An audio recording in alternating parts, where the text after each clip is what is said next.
So I'm enjoying this new appreciation for all this life around me.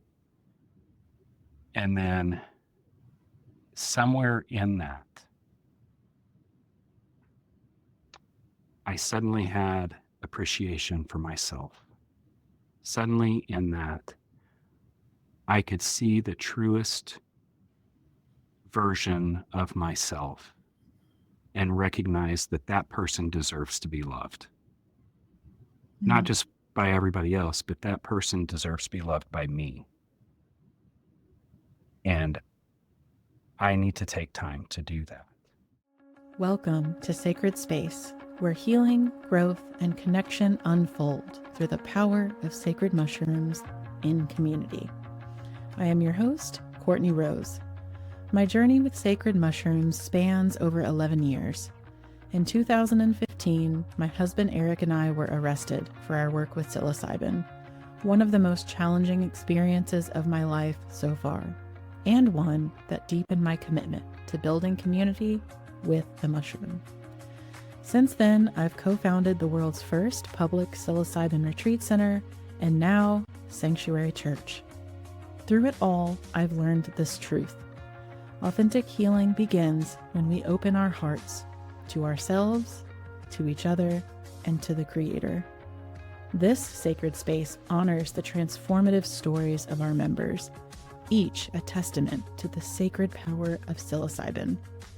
Join us as we explore what it means to live intentionally with this ancient sacrament. Our journey together begins here, and I am honored to walk it with you.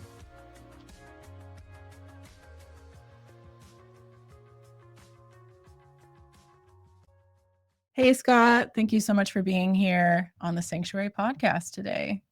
Hey, Courtney, thank you for having me. It's a pleasure just to be here with you and talking with you today. Awesome. Yeah, I'm really looking forward to this conversation. I'm sure I'll learn some things about you, and I know the folks listening will learn a lot about you. So let's jump right into it. I like to ask this question to Mhm. begin the episodes. It's more of a sentence stem. So, would you be willing to fill in this sentence stem, I'll do Scott, the best I to start it can. out? Okay. The sentence stem is, if you really knew me, you would know. Fill in the blank.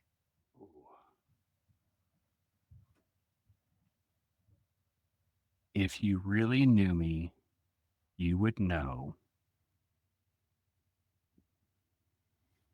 Gosh, that is a really good question because there's so many things that rush through your mind.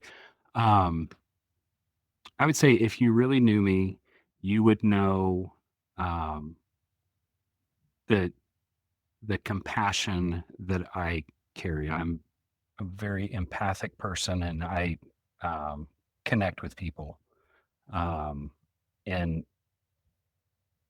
I try to connect with people in more not intimate but more close, relatable ways.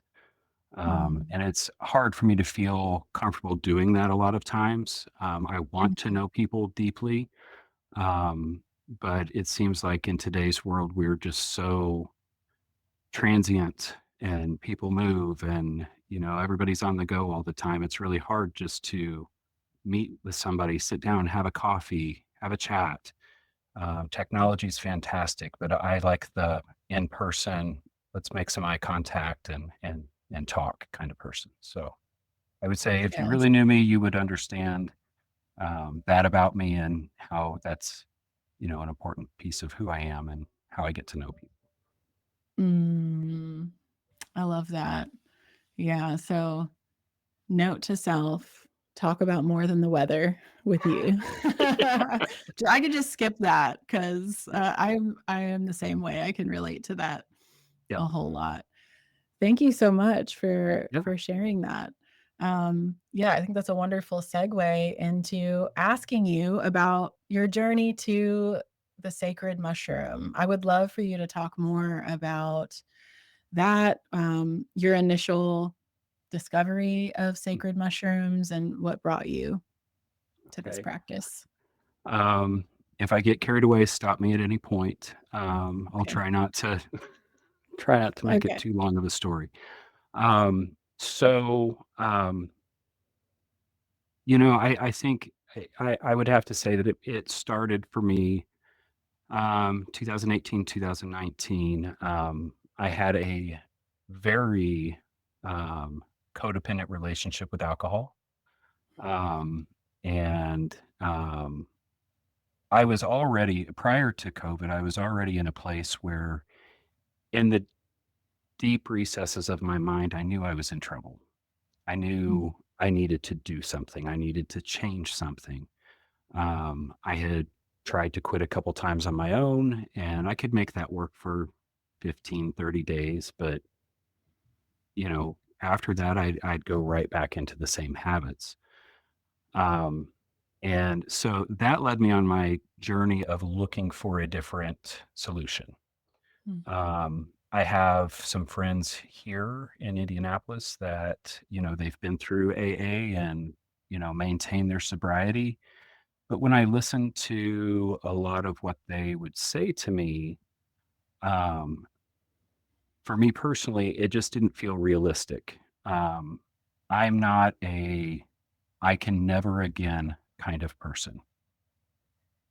So for me to sign up to a program that says I can never again have a single drink of alcohol the rest of my life, to me, I'm already setting myself up for failure just by signing on to that program, right? mhm, And um, and I don't want to live a life where alcohol still controls me, right? Because in alcoholism, alcohol is controlling me. But then in sobriety, I don't want to live a life of sobriety where alcohol still controls me. It tells me what I can't do now. And so that model didn't work for me. And while I know that model works for a lot of other people, I just it's not it, in a sense it wasn't going to work, and I mm, could feel it in my heart. And so I was like, well, if that's not going to work, what else is there out there for me? I'm an RN. I work full time in a hospital. The last thing I want to do is check myself into rehab and then admit that to all of my colleagues that I have this big, huge problem that's out of control. And so I started looking. And as I was looking, um, I came across a couple movies and informational videos, some documentaries over psilocybin and mushrooms and kind of the up and coming movement with that at the time. And it piqued my interest. And being in the medical field, I'm going back and I'm reading some of the research that's coming out of Johns Hopkins and places like that. And I'm looking at it and I'm going, this might be something that can actually work for me. I think the harder thing with that is, aside from alcohol, I've pretty much lived my entire life sober. And I didn't even start drinking alcohol until my 30s when I came out. And that was a challenging place in my life. And, divorce, two kids, all of this going on. And that to me was probably the beginning of my relationship with alcohol. It wasn't a tipping point, but that's kind of where it started. And then 15 years later, I find myself in this mess. And the harder thing really with it was to look at my husband and say, "Hey, how do you feel about me trying psychedelic mushrooms?" And I mean, in a sense, it felt to me almost like I was turning around to him and going, "You figure I could try meth next week?" I mean, mhm, it just felt that way to me because I didn't even really know a lot about psychedelics. I didn't know about their benefits other than what I was reading in these new studies. I didn't know that there was this community, not just sanctuary, but I mean, all of the citizen scientists that are out there culturing and growing and crossbreeding and all of these things with, the mushroom culture. I had no idea any of this was out there. mm, And so the thing was, though, is that when I sat down with him and finally, my drinking had progressed over the course of COVID, and it was completely out of control. And I was like, I've got to pull the trigger on something. And so I sat down and had that conversation. And his response to me was, If this helps you stop drinking, I back you 100%. Because at that time I was destroying my relationship in my marriage. I was destroying my relationships with my kids. Um, Honestly, I was to this place internally where I was just self-destructing all over the place. Um, and the real turning point came when my husband took me to Chicago for my birthday, and we were going to see a Blackhawks game, first professional hockey game. I was so excited. And about 2 days before, I started having pain in my left side. Um, Being a nurse and knowing how much my alcohol intake was, I knew it was pancreatitis coming on. And Mm. so I tried to stick it out, made it to the day of the hockey game, and had to look at my husband and say, please drive me back home to Indianapolis. You need to take me to the hospital. Mm. Um, Sitting down in the emergency room at 10 o'clock at night, and the doctor coming in and saying, so what's wrong? And I said, I have acute pancreatitis. And he said, well, what makes you say that? And I looked at him and I said, because I'm an alcoholic and I drink almost a gallon of vodka a week. And um, I could see the shock on my husband's face because while he knew I was drinking and he knew I was drinking excessively, he didn't know exactly how much I was drinking. Mhm. Um, and the doctor looked at me. He's like, well, that'll do it. And so here I was finding myself coming face to face with the very things I was running from. I didn't want it to be public. I didn't want my family to know. I didn't want my coworkers to know. And I'm hospitalized in the very hospital that I work at, having nurses who I worked the Mm. floor with taking care of me. And that was really the moment that it was like, I don't care what it takes. I don't care where I have to go. I don't care who I have to approach. I am going to find this medicine for myself so that I can take care of myself. Um, Mm. and I understood you should have somebody as a sitter and you should have people who are experienced. I don't know those people at this time. I'm Mhm. just figuring this out for myself. Mhm. Found some websites online, ordered some spores, ordered a grow kit, started learning, teaching myself how to cultivate my own mushrooms because if I couldn't find them, then my next closest thing was to, um, grow my own. Mhm. Um, and so coming out of the hospital, I spent about 2 weeks um, just laying on the couch by myself. I didn't want anyone around me. Um, And I really the thing was is that I had to feel for the first time in a very long time, because that was really where my problem with alcohol started was it was pushing feelings down, pushing hurt down, pushing frustration down, pushing anger down. Mhm. And, so I had to get acquainted with my feelings first Mhm. and then figure out who I was without alcohol as my best friend. Mhm.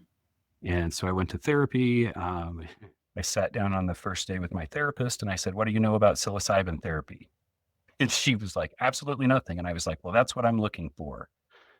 And so, we had a um, very candid conversation together about psilocybin mushrooms, about the study that I had been doing, the research that I had been finding. And I needed to make sure that if this person was going to be my therapist through my recovery, then they needed to be on board.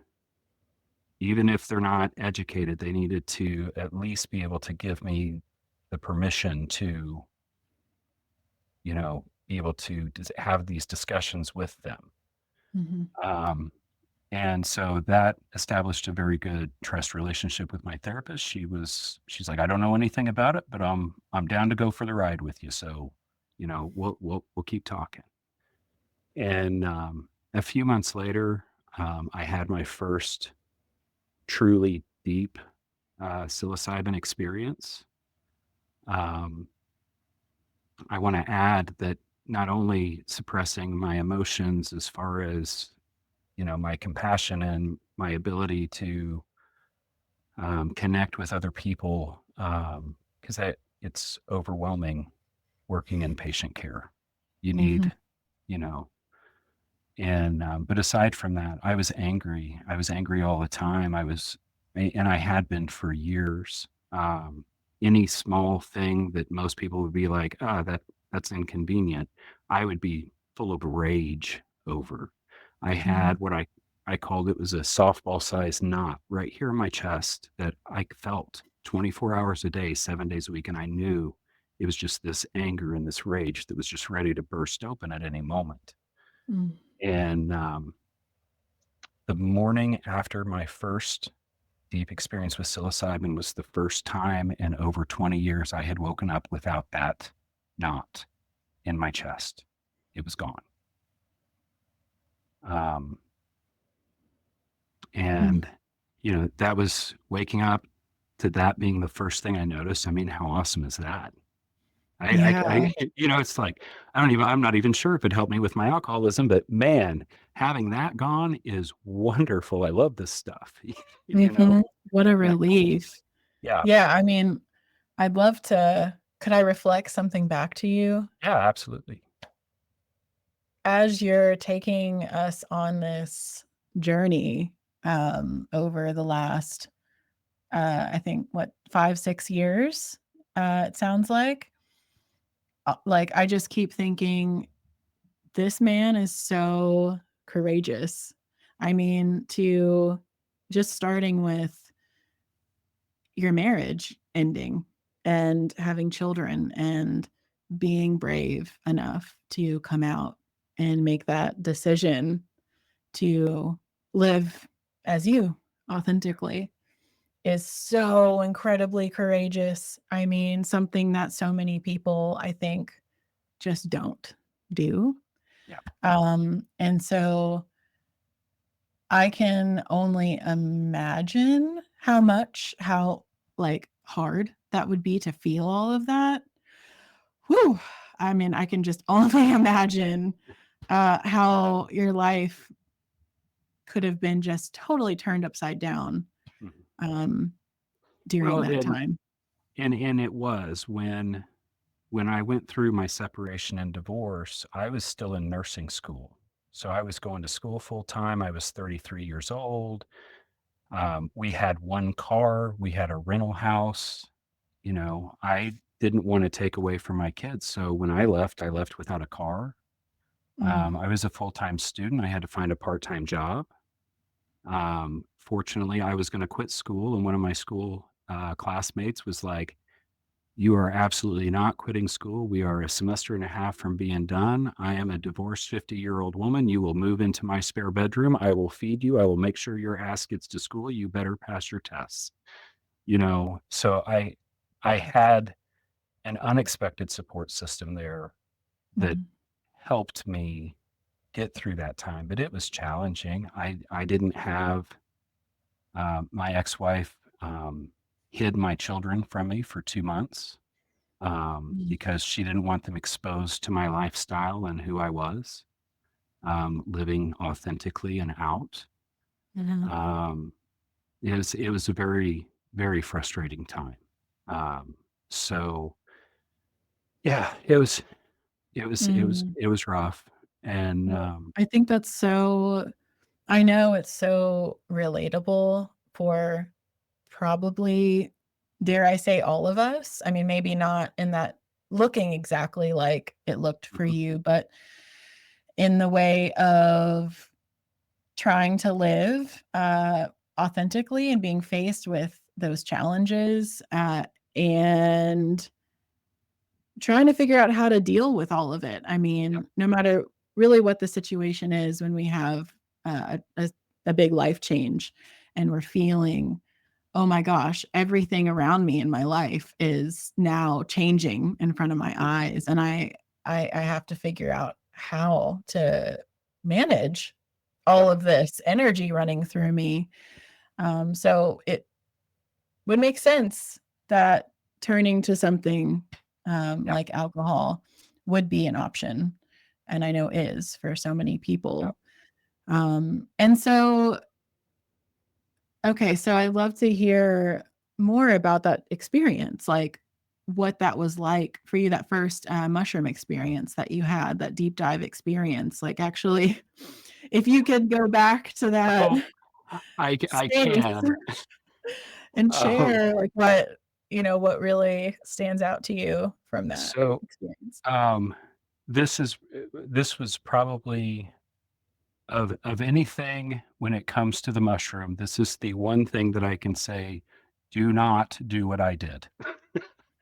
Um, I had been looking into mushrooms for, a good bit of time. I'd been looking at the effects of it and learning about them, and so I had a fairly good understanding, as best as a person can have, of what to expect. Um, but as I had been going through this journey, Kent, my husband, had been coming along with me on this journey. And so, when I had had a couple lower dose experiences of a gram or a gram and a half, just to I wanted to get past the fear, but, I wanted to kind of get there slowly before I go Mhm, head on, which I'm glad that I did. But, so he had had a couple, like, small dose experiences with me as well, and, I knew I needed ego death, I needed a fully immersive experience, I needed I needed this, mhm, and so, um, I came to find my mushrooms through a friend of mine who I'd known this guy for years, and probably in 2018, 2017, I'd had a random discussion with him, and he was like, "Oh, yeah, if you ever wanted to do mushrooms, just give me a holler." And it wasn't until this, months after I came out of the hospital and having trouble with my cultivation grow that I'm like, "Ah, mhm, I can call him." And so he brings it over, and it was the weekend of 4th of July, and he was like, "I've got places to be. I got things I can't stay here with you guys. Please do not do all of these." And so he solid leaves. advice. I responsibly take out the third that we had for him, that we had intended on using, and then my husband and I proceeded to take about 9.5 grams each with no sitter present. Just he and I. My daughter was at work. Sh Mhm, she was coming home, at 8 or 9 o'clock, and this was about 5 or 6 in the afternoon, and we just ate them. And, about 15 minutes in, I went to go look outside at something and opened up the door, and it was just like everything outside went, "Ooh."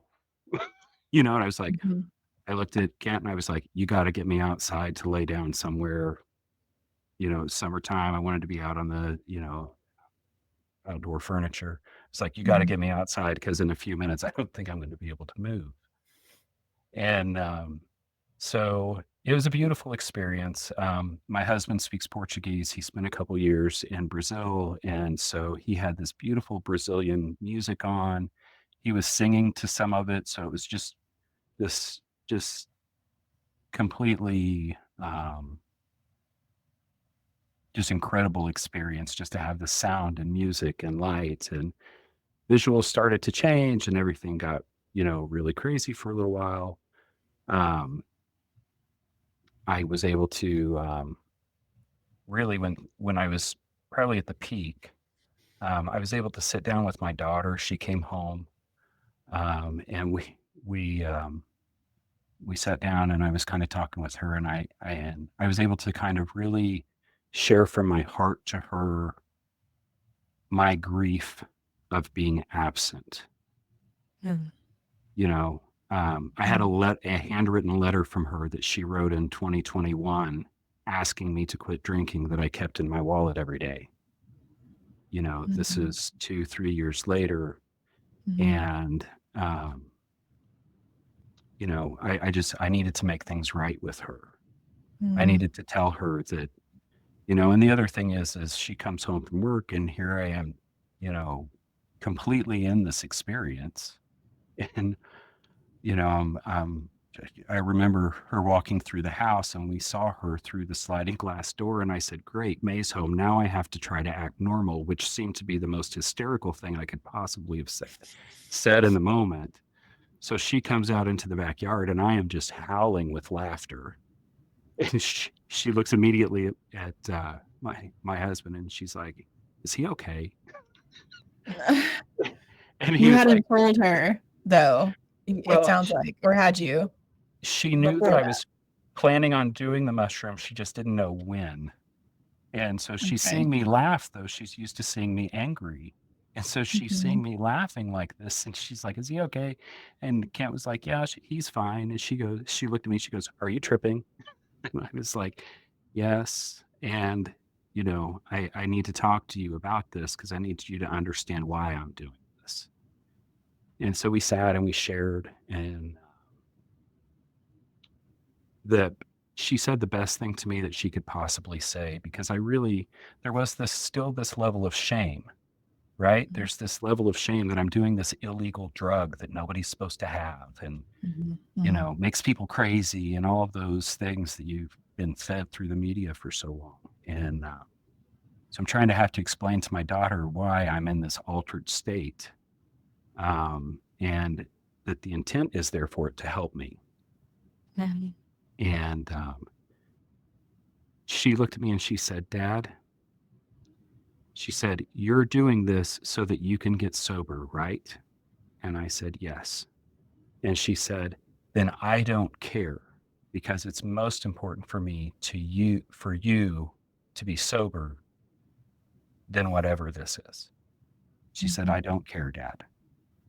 Mm. And that really in that especially in that trip space when you're so closely connected to your heart, Uh-huh. to be able to share that with her and then for her to give me back that affirmation was just huge. Um, Mm. so we talked a little bit further, and then that's when things got a little funny. Mhm. I have found that certain types of psilocybin mushrooms make me very hot and make me sweat. Mhm. So, by the end of the evening, I was down in the backyard, like with a garden hose, sitting beside the garden hose reel, just pouring this ice cold water over me, just trying to cool off. Um, I remember, coming up nearing, the point of that ego death, just literally thinking, my heart's racing, I'm burning up hot, I'm gonna have heat stroke and die right here in my backyard, trying to get sober over these stupid mushrooms. And then it was like coming to that realization, and then it was like, dummy, you're just dealing with this ego death thing. Just surrender to the mushrooms, let them do what they're gonna do, and you'll be fine. And like 5 minutes later, it was like I snapped out of that and everything became beautiful. The patterns that I was seeing at the time were just absolutely wonderful. And just the world came alive. Um, to me, the grass all the clumps of grass move back and forth a little bit. And so, I was observing, I'm like, I walk on that every day. I never even think about the fact that it's alive underneath my feet. So I'm enjoying this new appreciation for all this life around me. And then somewhere in that, I suddenly had appreciation for myself. Suddenly, in that, I could see the truest version of myself and recognize that that person deserves to be loved, not Mm. just by everybody else, but that person deserves to be loved by me. And I need to take time to do that. And in hindsight, there was a lot of shenanigans and a lot of craziness that night and everything else. Everything was safe. We kept the rule. We stay within the 6-foot fence, and we know we're fine. Kent only broke that rule at about 2 o'clock in the morning because FedEx pulled up and delivered an Amazon package, and I lost him in the front yard, but it was all good. I think we all have some silly stories to tell there, but it really, I've talked about this a lot to a lot of people. And at first, I used to say, and I used to think, oh, the mushrooms cured my alcoholism. And I don't think that's the truth.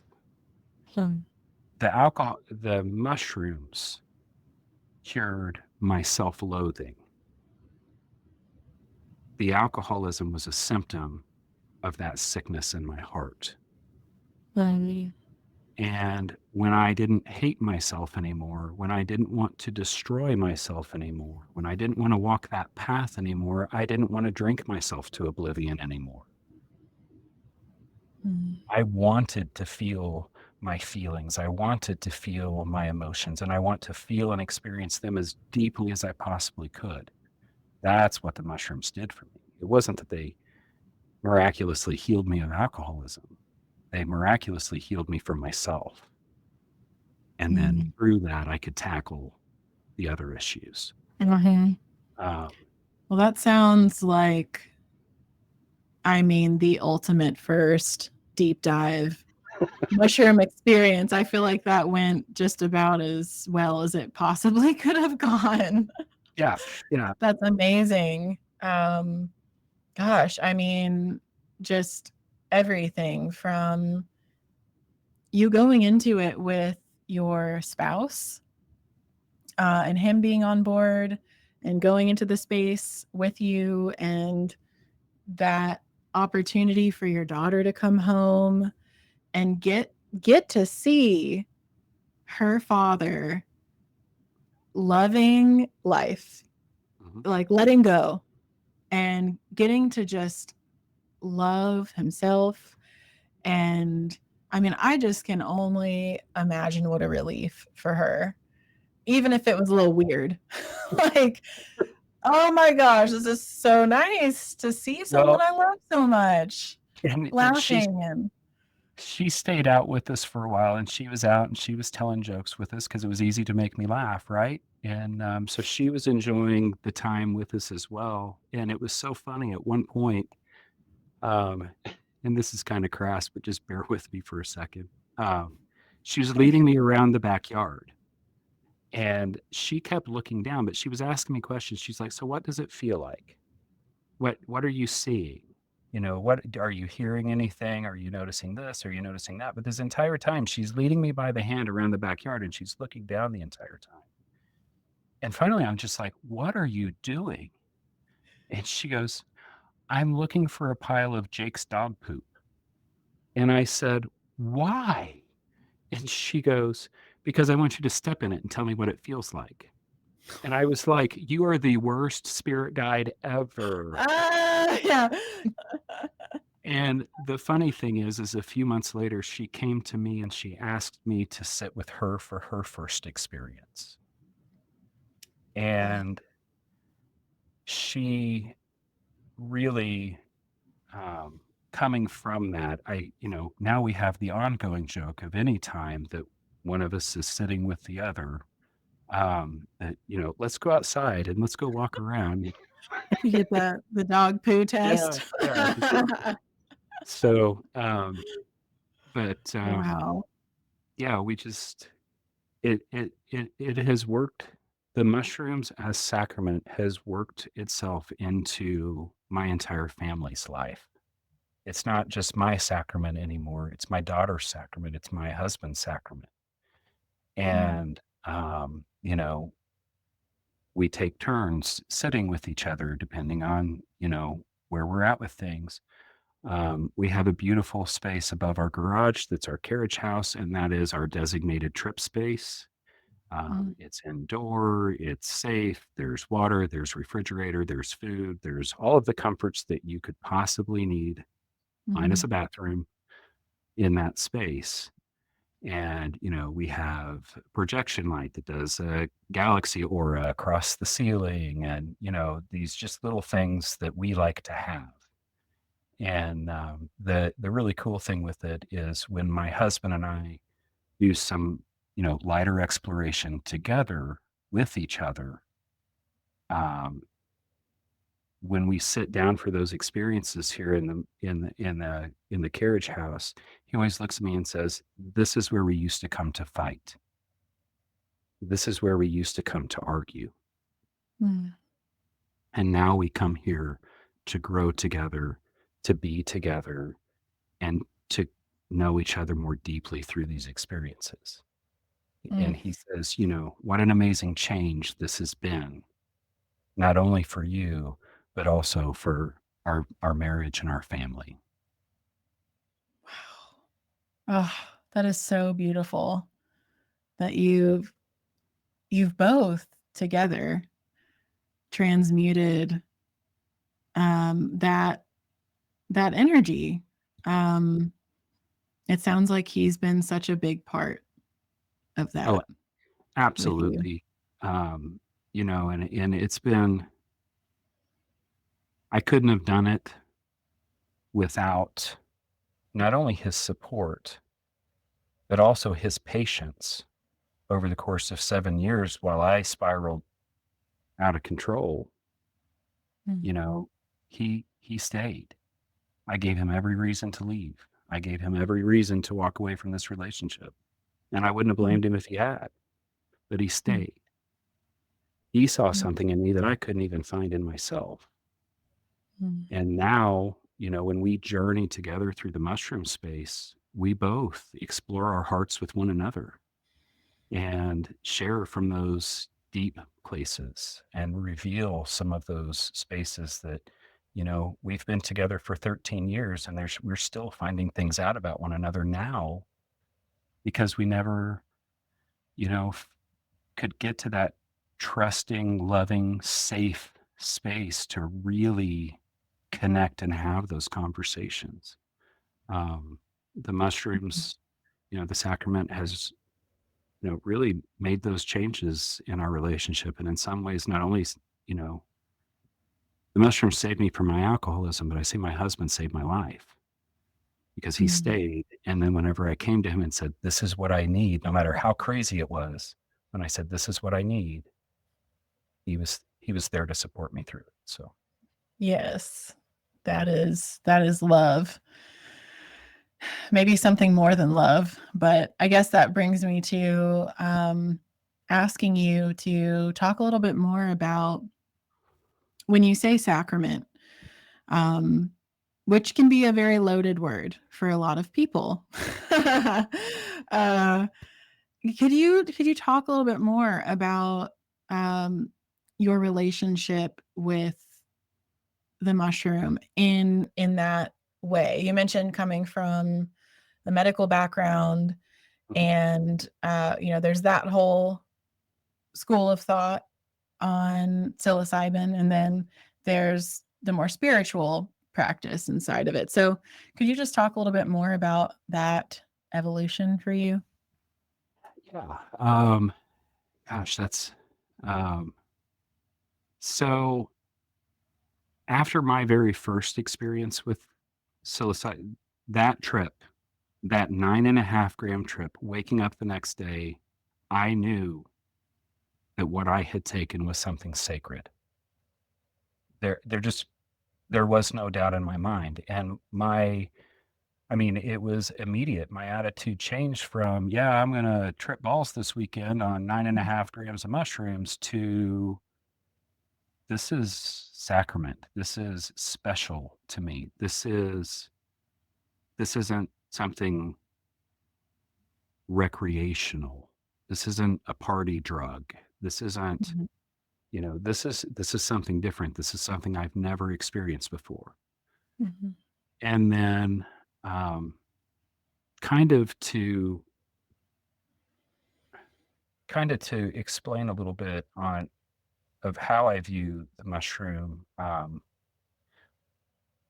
Prior to my divorce, I had been a youth pastor for 4 years. I Mm, had been a children's ministry leader for 8 years. I had been a men's ministry leader for 2 years. I was highly active in the Christian church in my mhm, community at that time. And when I went through my separation and I came out, um, of a congregation of 200 people, I think maybe one person called to say, "Hey, are you doing okay?" mm, And that really scarred me. And I know a lot of people out there have, religious trauma in their background, and I totally get it. And um, it was just, and it wasn't because I'd hurt someone. It wasn't because I robbed a store. It was because I told the world who I really was. And I was being told that who I really was wasn't good enough for any of them. mm, And the thing is that at that point, I was in my mid 30s. I had been in the church for 18 years of my life at that point, heavily involved. I went to Bible college, and through all of those years, I knew this secret about myself. And going mm, back even further, you know, for someone who is struggling with their sexual identity, nobody else around them is going to know that. But they're going to hear everything that everyone else says about those people. So I already knew how everyone around me felt about homosexuals. mhm, I already knew how everyone around me felt about the LGBT community. mm, So from my childhood, I knew this. I grew up during the AIDS crisis in the 80s. I thought for sure whenever I was 13 that I was going to die as an adult because it seemed like if you had mm, sex with another person of the same sex, you got this disease and died. So that must be what causes it. I was too young to understand, you know, mm, viruses and bacteria and how all of that works. All I could see was these are two men who are attracted to one another, which I feel, and they're all getting this disease and dying. It's all over the news every night. Half of my teenage years was almost like being in PTSD because I just kept waiting to get sick, mm. you know? That seemed to be the only, that just happened to people like me. Wow. Mhm, But you can't talk to anybody about it. I couldn't talk to my mom and dad about it because I knew how they felt. When I got into the church, I couldn't talk in the church to anyone about my fears. I couldn't authentically be myself in front of any of these people because if they knew me, I would not be welcome with them. And, that's what happened. But mhm, during all of this time, I'm spending time at the altar praying, asking God to save me from, this self destructive course that I'm on and change me and do all of these things to me. And I never could see the perfection of who I was as I was. And I couldn't figure out how to live with what is. I was constantly chasing what should be or what could mm, be. And when you chase should and could all the time, you're never happy. You're never content. And, you know, I just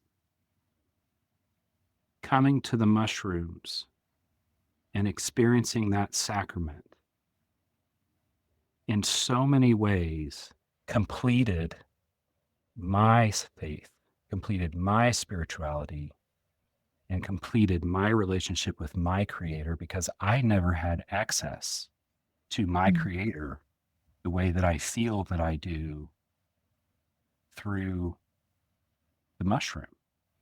mm, Even on a more recent experience that I had, I still struggle with understanding my faith because I don't.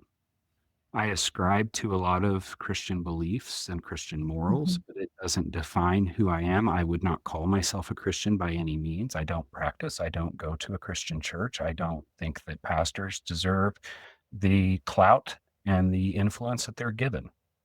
Mm. I think that religion as a whole is trash, but faith is something different. Faith is something that resides in our heart, and it's Mhm. our own individual moral compass. And Mhm. somehow, this dive into this spiritual world that I was discovering was like the completion. It was that thing that I was always looking for in church, that little extra that would tell me that, this is it. You're on the right track. This is the thing. This is finding that healing completion that we find through faith and religion and all of that dogma. And I never found it in the church, Mhm. but I found myself sitting with mushrooms and, really getting to understand my spiritual self, really getting to a place where I could see myself and how I fit, feeling that connection to all of creation, which feels right. Mhm. I mean, whether you believe in the Bible or not, it tells us that we're connected to all creation, Mhm. in many different ways. And, to be told that and to raised in a church that tells me that, but never to feel that is, well, is this really real? Mhm. You know? So Yeah, the that's something that people have asked frequently when it comes to communing with the mushroom is expressing this fear. I mean, for people that are practicing in a certain religion, this fear that am I gonna lose my faith after right. this? Um, and it's just hearing everything you just shared to me just really illustrates and highlights that, well, if Yep. anything, if I lo anything, you'll probably be much more connected to yeah. your faith. I lost the religion, I lost the dogma surrounding it all, and then I just found my spiritual path. This Mhm. the even more recently on a deeper experience that I had, um, I was seeking answers to that spiritual side of myself and, really questioning going into the experience, am I on the right path? I don't know. I don't understand. I don't know that I used to believe in this Jesus thing, but I don't know that I necessarily believe in that anymore. Not Mm, that I don't believe in some of the tenets of that religion, but I don't know that I necessarily believe that they got it all right. mhm, And I remember in that experience, there was just this moment where kind of the world around me, my familiar world around me, faded away, and I found myself standing in front of this kind of oval light and recognizing that, this entity that I'm in front of, this is my creator. This is the embodiment of who that is. mm, And I said, I don't know anymore. I don't know anymore. I don't know if Christianity's right. I don't know if Druidism is right. I am no longer able to make that determination for myself because my spiritual world had been flipped so upside down, and these periods of self-discovery and finding my own spirit and feeling that connection with everything and in ways that I had never, and I would have told you before, I was a born again Christian, baptized in the Holy Spirit, whole 9 yards, but I'd never experienced anything like what mushrooms gave me. mm. So, in this conversation, very one-sided conversation, I just finally I said, "I don't know. I don't know what I believe anymore." And, you know, does that matter? And I was immediately washed with this sense of peace, this calm that I could not describe in any words that I know. And the light parted, and it was like I'm not, it wasn't like golden streets and mansions and everything else, but it was like the light parted and I could see to the other side. And it was like I was just being told it doesn't matter. It doesn't it doesn't matter. Your spirit wanting to connect with the creator was enough. Mm. That's what I Oof, and just got chills all over my body. and so That's um so powerful what you just said. yeah. So that's why it's a sacrament to me. That's that's how I approach the mushrooms. And I mean, there's times where I experience this space and it's just a very happy evening full of laughter and joy. Mhm, But for someone who never laughed before, for someone who never knew what their true laugh, that deep laugh that comes from the heart and the spirit, I I never experienced that laugh prior mhm, to coming to the mushrooms. mhm, And now outside of mushroom space, I can find that laugh. I can mm, find that joy in the world around me that I never had before. mm, So, how can it not be a sacrament? How can it not be this sacred thing that we have here on earth to help us make those connections, not only with ourselves, the world around us, and, the greater cosmos as it is for each of us. mhm. Yeah, it's a really, important point I feel like you're bringing up as you speak of laughter in your mushroom experiences and how healing, just like deeply healing that can be.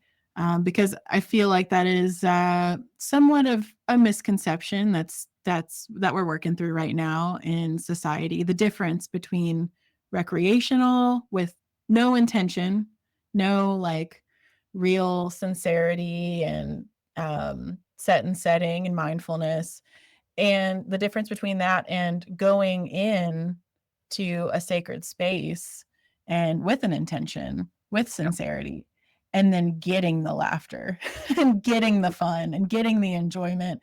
That's a very different experience than going in with like, whatever, like, Yeah. I'm just gonna We don't get to party. go to a concert or we Generally don't get the same benefits.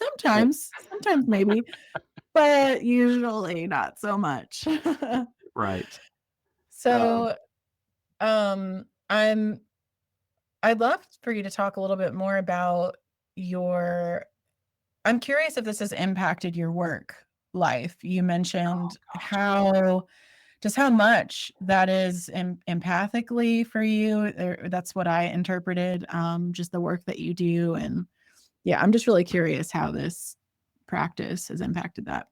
So, yeah, there's quite a bit there. So, I'm actually I'm kind of frustrated, with, some of the just healthcare in general. I've been in it for a long time. I've been around it for a long time. I work in outpatient oncology care for patients. Um, I when we have one of our patients that has an emergency or has something screwy going on or a side effect that they weren't expecting or they're scared or worried or anything else, I'm the first call that they make, and I'm the person who takes that information, works with the patient on whatever the problem is to my best ability, then turns over what I can't handle to the physician to get involved as well. And you know um I've been doing some work and talking a lot with Debbie Pierce with the Sacred Passage program. And I look at every single one of my oncology patients and I'm like, gosh, I wish they were connected with her the minute that they're diagnosed, they should be connected with this kind of service. We should have Mhm, this for them. And I So maybe foolishly, um, but I don't, I find that I don't really care. Um, when I had my first experience with the mushrooms, that next week I was at work telling everybody I work with about it. My boss knows that I do mushrooms. Mhm. You know, I mean, I am shameless about it. I have no problem talking about my experiences with people. Mm. Um, so in the oncology setting, you know, in all of this talking and everything else, you know, I started talking with the chaplaincy who shut me down immediately the minute that I asked if we had a death doula that we work with our patients. Well, no, that's hospice's responsibility to refer them if they want to do that. Well, you know, okay, that sounds good, right? If somebody gets referred to hospice, then we can have this service offered to them through hospice agencies. Do you know what the average time a person is on hospice? 4 days. Mm. You, most people wait until the very last minute to agree to go on hospice.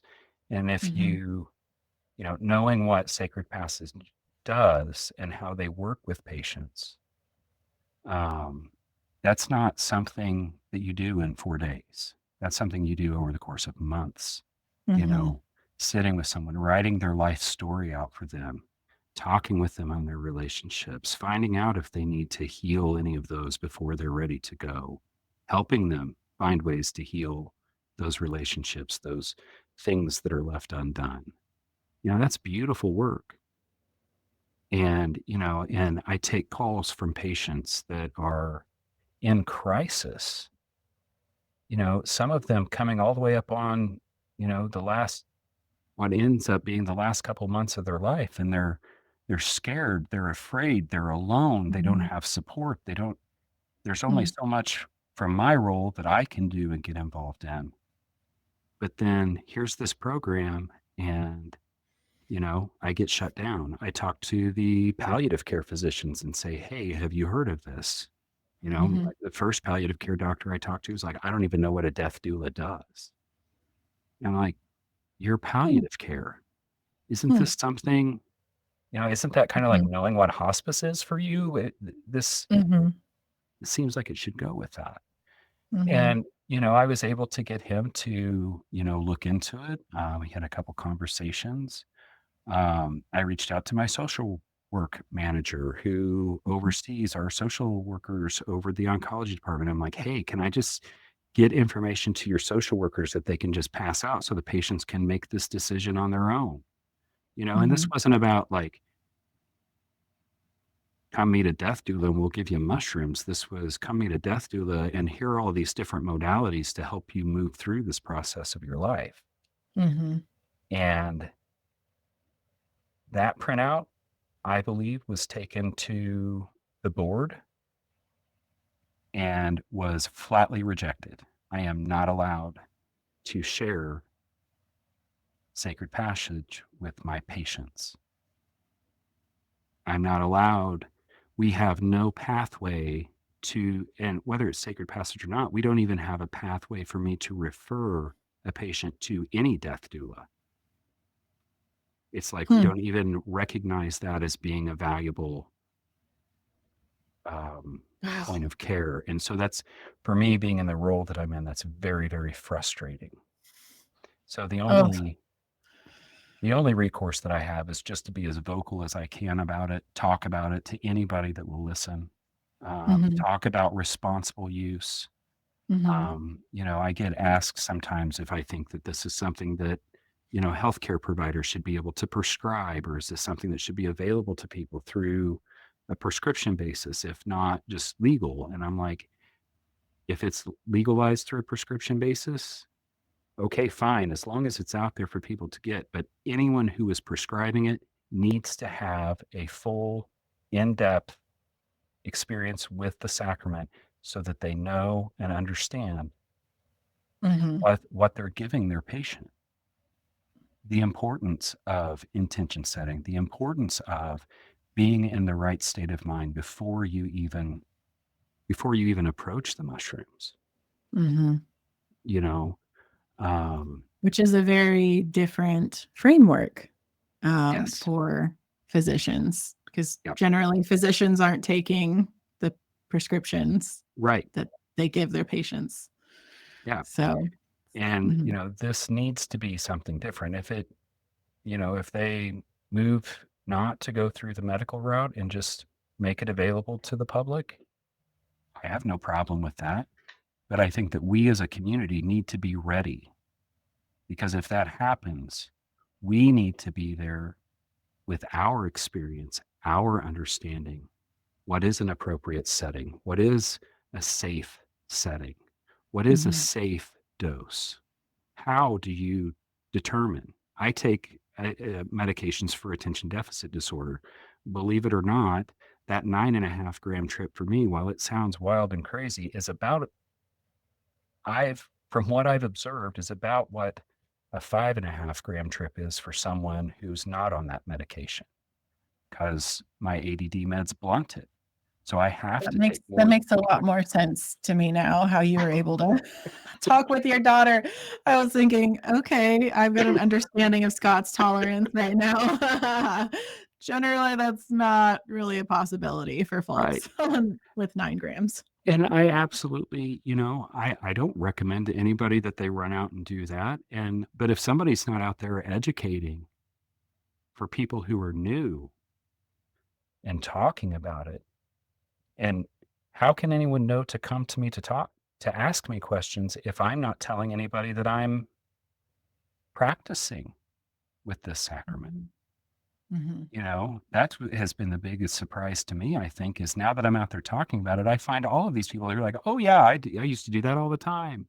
Or, "Oh, yeah, mhm, I do that, once every season change or on the solstice," or, I'm running into these people that are part of this underground network of, hobbyists and folks that are out there. And there's this, like I started out the interview with, that, there's this huge underground mass of people in this base of knowledge. And if we don't start putting ourselves out there, we're not going to be able to help people who are really wanting to find this. mhm, If it hadn't been for finding just by chance a website that, was selling mushroom spores, and I'm like, wait, what's this? If it hadn't been for that happening, then it would have been, 6, 8, 10 months later that I would have found through sanctuary I can cultivate, mhm, you know. So it's one of those things. I'm vocal about it. I'm an RN. I could lose my license, I suppose, over it. mhm, But like I said, I don't care. This is so important. This has mhm, done so much for me, for my family, for my relationships, like I said, with my daughter, with my husband. My trip mhm, space used to be the place I came to fight. How can you not talk mhm. about that? How can you not share that kind of change with the people around you? Mm. Thank you. Just thank you Yep. for being someone who is courageous enough to do that. And it's certainly not for everybody. I mean, even for folks who have had their lives changed, sometimes it's just still too scary to Mhm. think about potentially losing their job and losing friendships Right. as well, and connections that they've been cultivating over many years of time. And that's understandable, and I respect I that. And also, but like, we need we need people who are willing to see the reward, and able to see the reward in sharing Yep. the information, with coming from a place of love Yep. and knowing that, oh, like, this is good. This is medicine. This is Yes. healing. And I think Um, I think that's my biggest frustration with the healthcare environment that I work in, whether it's here in Indiana or anywhere else, is as a nurse, there's nowhere for me to work with this. If I could leave my job and my practice where I'm at right now Mm-hmm. to go into work full time with psychedelics and patients who are in need, whether it be, Mm-hmm. you know, trip sitting, coaching, whatever. But there's no direct avenue for me to transition that through healthcare. So Mm-hmm. healthcare is already behind the ball on this when it comes to, legalization even, because we're not doing anything to educate. MAPS is out there, they're doing some fantastic work, but, by and large, but we still have it wrong, right? We, as Mm-hmm. a society, we still have it wrong. It was okay for me to go out and drink every night. It was okay to drink myself to nearly passing out 6, 7 nights a week. It was okay for me to go into work hungover as long as nobody could tell. It was okay for me to pour my first drink at 5 o'clock when I got home that night. Nobody cared.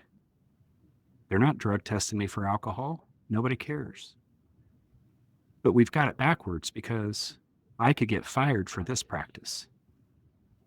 This practice that has done so much good for me, that has benefited me, that has made me a better human being in the world, a better father, a better husband. This is illegal.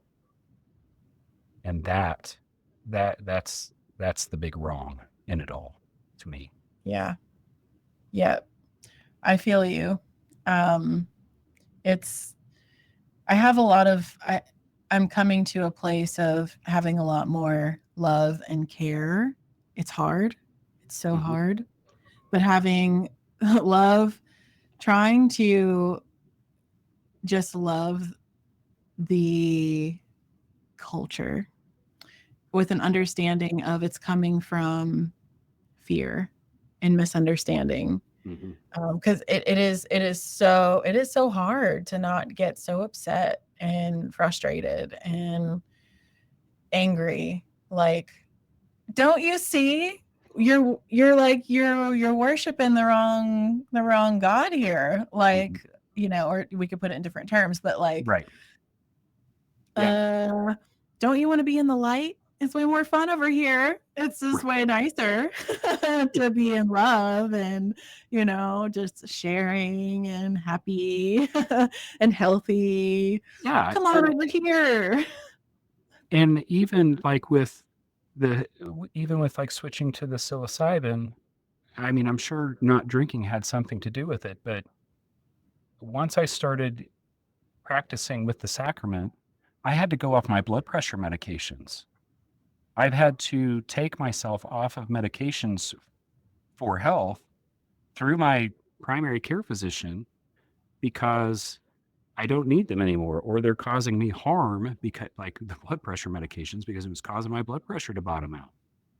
And, and Mm, I was straight up with my primary care physician. He's like, I don't know what's changed, but this is crazy. He's like, you went from 150s to 120s in like no time. And I was like, well, here's what I did, doc. And, I had his support. He doesn't, you know, try to push me away from it. But at the same time, he's not going to speak out. He's not going to take that professional risk and speak out to support it either. mhm. So the only thing I can do, the only thing that I can do is talk about it. And that's a lot. That is doing a lot. I don't think any of us should underestimate how powerful it is to talk and share, like, authentically what's happening. And even though it's frustrating that, you know, things aren't changing very quickly, culturally, even though big shifts are happening, like, that is how big shifts happen, is this groundswell of just talking and people hearing and seeing, okay, this actually is not what I thought it Right. was on the ground level. So, yeah, thank you for talking. And Yeah. to before we go, I would love for you to share your vision of the future, like with our culture and society with the mushroom. Like, what do you imagine in our future Oh there? gosh. So what I what I like to imagine with the mushroom and with sacrament, is that this becomes something that is available to any person who who can safely take this. I mean, it's like peanuts, right? Not everybody can have peanuts. Some people have really severe allergies to it. If they eat a peanut, they're going to die, right? So mushrooms are the same way. They're not for everyone. They're not safe for everyone. But we have a pretty good idea of who it's safe for and who it's not safe for. We have a pretty good idea of what medications you can take it with and what medications you can't take it with, right? Mhm. So I guess using that analogy, I want mushrooms to be like peanuts. I want people to be able to go to a dispensary or to place of sale if they can't grow them on their own and be able to get them for themselves, for their own self-betterment. I want Mhm. that people to be able to grow them without shame or without the fear of the DEA knocking on their door. Mhm. I think that is the first step for me. I would love just to see it come to pass that you can grow these for yourself, for your loved ones without fear. That's what that I think. Be able Mhm. to have access without fear. Yes. That's a beautiful, very reasonable vision, I think, for the future. I love that so much. Well, thank you so much, Scott, for sharing your journey and just really being willing to share intimately. Like you shared a lot of really helpful insights and perspectives in your life that I'm sure so many people are going to relate to. And yeah, who knows? Who knows the lives you just changed by being Hopefully willing quite to a few. share. Thank Yeah. you. So thank you so much.